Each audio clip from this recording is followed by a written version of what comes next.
On a le droit d'avoir du cholestérol dans le sang. Du moment que c'est du bon cholestérol, on s'en fiche. Est-ce que vous êtes prêt à apprendre dans cette vidéo votre véritable risque cardiaque et les marqueurs à vérifier pour en être certain à 100%? Est-ce qu'en ce moment, tu es en train de créer de la plaque dans tes artères, oui ou non, qui va te conduire tout droit chez un cardiologue dans 10, 20, 30 ou 50 ans. Et spoiler alerte, ce n'est pas comme te dit Jean-Michel Cohen avec le HDL ni le LDL que tu vas pouvoir connaître ton véritable risque cardiaque. Alors avant de commencer, disclaimer habituel, je ne suis pas médecin, je ne suis pas nutritionniste, je suis juste un passionné de science en nutrition qui étudie ça depuis 25 ans. Je ne te demande pas de me faire confiance, je te demande de vérifier tout ce que je te dis et tu ne devrais pas non plus faire confiance à ce que te disent les autres, même s'ils sont médecins, parce que comme tu vas le voir, ils se trompent. Souviens-toi du cas du tabac, on savait la nocivité du tabac, la recherche l'avait prouvé dès les années 60, il a fallu attendre 30 ans, les années 90 pour que les médecins soient unanimes là-dessus et il a fallu ensuite attendre 2007-2008 pour que les lois non-fumeurs interdisent le tabac en lieu public. Donc sache que ça sera pareil avec les maladies cardiovasculaires, il faudra peut-être attendre 2030 ou 2050 avant que les tests dont je te parle dans cette vidéo soient généralisés et que tous les médecins te les fassent faire en préventif. Alors c'est parti. Dans la vidéo 1, je vous ai démontré que le corps d'un végétalien produit 100% du cholestérol dont il a besoin. Et lorsque le corps le produit lui-même, ça ne crée aucun problème cardiovasculaire. Les problèmes commencent quand tu ingurgites du cholestérol alimentaire dans les œufs, dans les abats, etc., etc. Et que ton corps doit gérer ce surplus, va voir ma vidéo 1 pour comprendre ça. Je t'ai ensuite expliqué que ton système cardiovasculaire, c'était un peu comme le périph' parisien. Le périph' sud, c'est les artères. Le périph' nord, on va dire, c'est le réseau veineux. Le cholestérol produit par ton corps, c'est un peu comme les véhicules parisiens, les Parisiens, qui vont sur le périph' et qui partent à Port d'Orléans pour se rendre à Port de la Villette ou je ne sais quoi. Et le périph' parisien est parfaitement adapté à ces mouvements de circulation. Le problème commence quand des véhicules de province, c'est-à-dire le cholestérol que tu manges dans tes œufs ou dans tes abats ou dans tes produits animaux, arrivent par l'autoroute A7 et essayent de rentrer dans Paris. S'il y en a un petit peu, 10%, 20%, c'est pas grave. Maintenant, ce que vous faites quand vous mangez des œufs, des abats et des produits animaux, c'est que vous amenez pas 20%, vous amenez une quantité de cholestérol colossale. Et ton corps n'est pas capable, les Parisiens sont pas capables de se dire, je vais plus utiliser le périph'. Ils ont besoin d'aller sur le périph' aussi, tu comprends? Le corps ne peut pas abaisser sa production, de même que les Parisiens ne peuvent pas s'empêcher d'aller sur le périph'. Tu comprends ça? Donc, ça va augmenter le trafic. Et c'est ça le problème, parce qu'avec un trafic qui augmente sur le périph', il va avoir plus d'accidents, le périph' va s'abîmer, le goudron va s'abîmer parce qu'il y a beaucoup plus de roulage, les accidents vont se provoquer sur les bords du périph', ça va tamponner dans les parois et ça va s'enfoncer dans les parois du périph', tu veux, il y avoir des accidents partout et donc ça va être le chaos et c'est ça les maladies cardiovasculaires. C'est une simplification, mais en réalité, ça revient à ça. Je ferai une vidéo où je ne simplifierai rien, je te donnerai tous les détails techniques pour ceux d'entre vous qui sont les plus geeks.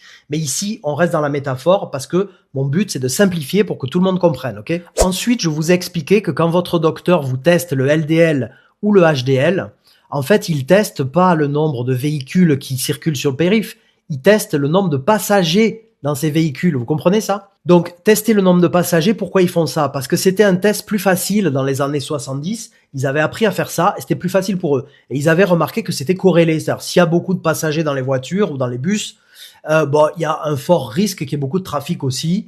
Mais il faut comprendre, les zamzam, que ce n'est pas toujours le cas. Ce n'est le cas que dans à peu près 40%, en gros, du temps.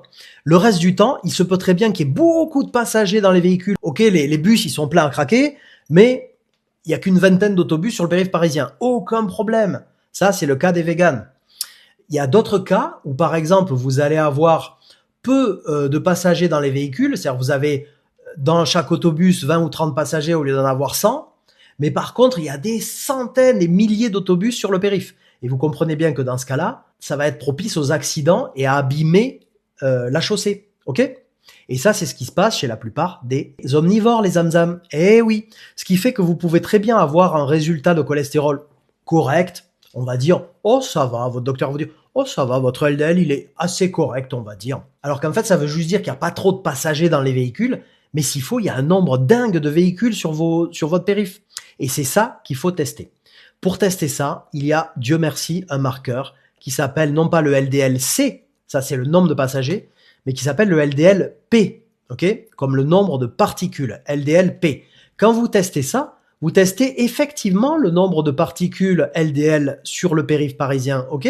Et là, on discute. Là, on peut beaucoup mieux connaître votre risque cardiaque. Et dans cette même vidéo, je t'avais expliqué que le bon cholestérol, ce qu'on appelle le bon cholestérol, tu ne peux pas vraiment compter dessus pour améliorer ta santé cardiovasculaire. Pourquoi? C'est-à-dire, si tu t'es déjà créé de la plaque d'athérome dans tes artères, celle qui va boucher tes artères et te conduire à faire des maladies cardiovasculaires en vieillissant, t'inquiète pas, ça va pas t'arriver à 25 ans ou à 35 ans. Mais à partir de 45, 55, 65, là, on discute.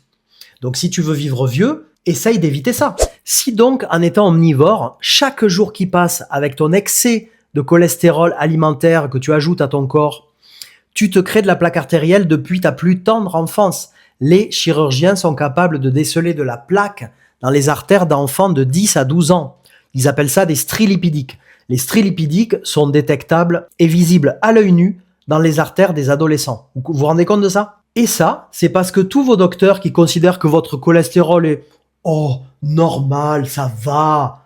Eh bien, en réalité, ce que vous appelez normal dans un monde omnivore, c'est déjà quelque chose de très, très anormal. Et donc, de jour en jour, avec un taux de cholestérol normal, vous accentuez votre plaque artérielle et arrive 40 ans, 50 ans, 60 ans et « Oh, j'ai mal, docteur, qu'est-ce qui se passe? Oh, je vais vous envoyer chez le cardiologue. Ouh là là, monsieur, votre plaque artérielle, on va faire un quadruple pontage, on va faire une angioplastie, on va vous poser des stents par-ci, par-là. » Vous comprenez en fait ce qui se passe? Et vous continuez à penser que c'est normal parce que vous testez le HDL et le LDL. Le seul marqueur qui va vous donner votre véritable risque cardiaque, c'est le LDLP, si vous vous intéressez aux particules LDL. Maintenant, les choses sont un tout petit peu plus complexes que ça, je m'en excuse, et il faut encore pousser le bouchon un peu plus loin pour comprendre ce qui se passe. Parce qu'en réalité, les LDL ne sont que une sur les 4 particules athérogéniques. Athérogéniques, ça veut dire qu'ils peuvent créer de la plaque dans vos artères. Ce n'est que une des particules sur les 4. Il y a également les VLDL, les IDL et les SDLDL. Ok? SDLDL, c'est des petites LDL. Tous ces noms barbares sont en réalité la même particule qui commence grosse et qui se réduit, qui se réduit, qui se réduit, qui se réduit. Plus la particule est petite, plus elle peut perforer les parois de vos artères, s'oxyder dedans et créer de la plaque artérielle. Ok? Donc, quand on s'intéresse que au LDL, on zappe toute une partie du film et on n'est pas en train de regarder le nombre de véhicules total. Pas que les LDL, mais tous les autres véhicules, les un peu plus gros et les un peu plus petits. Plus ils sont petits, plus ils sont dangereux pour vous. Donc si vous voulez connaître non pas le nombre seulement de LDL qui circulent sur votre périph', mais le nombre de toutes les particules dangereuses pour votre santé, il faut tester non pas LDLP, mais un autre marqueur qui s'appelle ApoB. Et ApoB, rares sont les médecins qui vous prescrivent ce test en préventif. Les scientifiques et les chercheurs sont 100% d'accord pour dire que ApoB, c'est votre risque cardiaque. Si tu veux connaître ton risque cardiaque, teste ApoB. C'est le marqueur qu'il faut tester. Il y aurait un deuxième marqueur, je vous ferai une vidéo là-dessus spéciale, encore plus dangereux et qui est un risque beaucoup plus génétique. Tandis qu'ApoB, c'est votre risque lié à votre comportement, à votre alimentation. Si vous changez votre alimentation, vous allez changer votre score ApoB. Vous avez le pouvoir de renverser votre plaque artérielle. Vous avez le pouvoir de guérir vos maladies cardiovasculaires. Mais pas si vous continuez à faire comme les docteurs vous disent « Oh, réduisez un peu le fromage et ça ira ». Non, là, il se passera rien. Le temps passe trop vite, je pourrais vous en parler encore 2 heures, mais il faut conclure. Sachez qu'à la naissance, votre score du marqueur ApoB est entre 20 et 30, d'accord? À la naissance, nous avons tous un ApoB parfait. En vieillissant, lorsque vous mangez omnivore, votre ApoB va monter à 100, 120, ce qui est catastrophique en réalité, ok? Qui est un ApoB lamentable. Si vous êtes cétogène ou encore pire carnivore, votre ApoB risque de monter à 130, 140, des fois plus. Et là, c'est catastrophique pour votre santé cardiovasculaire sur le long terme, ok? Et que conseillent les sociétés de cardiologie pour minimiser le risque? Toutes les sociétés de cardiologie les plus réputées au monde vous conseillent un ApoB de 70-80 maxi pour minimiser votre risque cardiaque, minimiser. Mais minimiser, ce n'est pas éradiquer. Si vous voulez éradiquer votre risque cardiaque, il vous faut descendre à un ApoB de 30-40, beaucoup plus proche de l'ApoB que vous aviez à la naissance, d'accord? Et quelle alimentation peut vous permettre de descendre à un ApoB de 30, 40, 50 maximum? Faudrait pas aller plus haut.